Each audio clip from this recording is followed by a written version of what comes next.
পরম করুণাময় ও অসীম দয়ালু আল্লাহর নামে শুরু। তারা পরস্পরে কি বিষয়ে জিজ্ঞাসাবাদ করবে? মহাসংবাদ সম্পর্কে, যে সম্পর্কে তারা মতানৈক্য করে। না, সত্তরই তারা জানতে পারবে। অতঃপর না, সত্তর তারা জানতে পারবে। আমি কি করিনি ভূমিকে বিছানা এবং পর্বতমালাকে পেরেক? আমি তোমাদেরকে জোড়া জোড়া সৃষ্টি করেছি।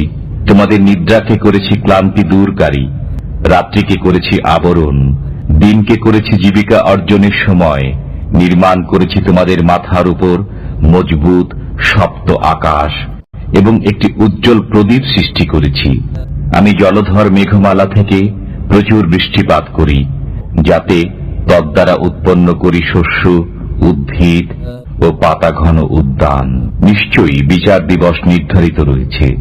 যেদিন সিংগায় ফুঁক দেওয়া হবে, তখন তোমরা দলে দলে সমাগত হবে।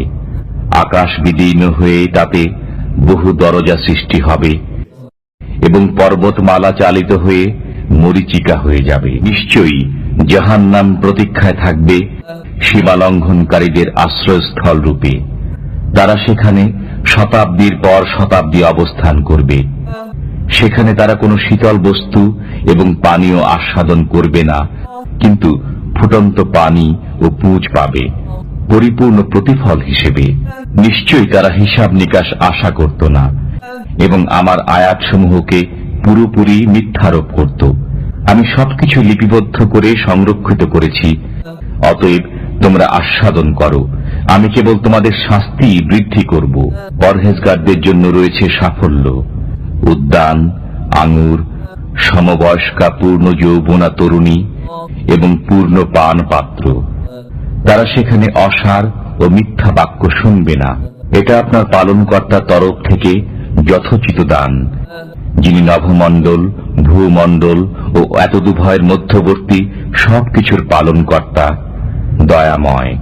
কেউ তার সাথে কথার অধিকারী হবে না। যেদিন রূহ ও ফেরেশতাগণ সারিবদ্ধভাবে দাঁড়াবে, দয়াময় আল্লাহ যাকে অনুমতি দেবেন সে ব্যতীত কেউ কথা বলতে পারবে না এবং সে সত্য কথা বলবে। এই দিবস সত্য। অতঃপর যার ইচ্ছা সে তার পালনকর্তার কাছে ঠিকানা তৈরি করুক। আমি তোমাদেরকে আসন্ন শাস্তি সম্পর্কে সতর্ক করলাম, যেদিন মানুষ প্রত্যক্ষ করবে যা সে সামনে প্রেরণ করেছে এবং কাফির বলবে, হায় আফসোস, আমি যদি মাটি হয়ে যেতাম।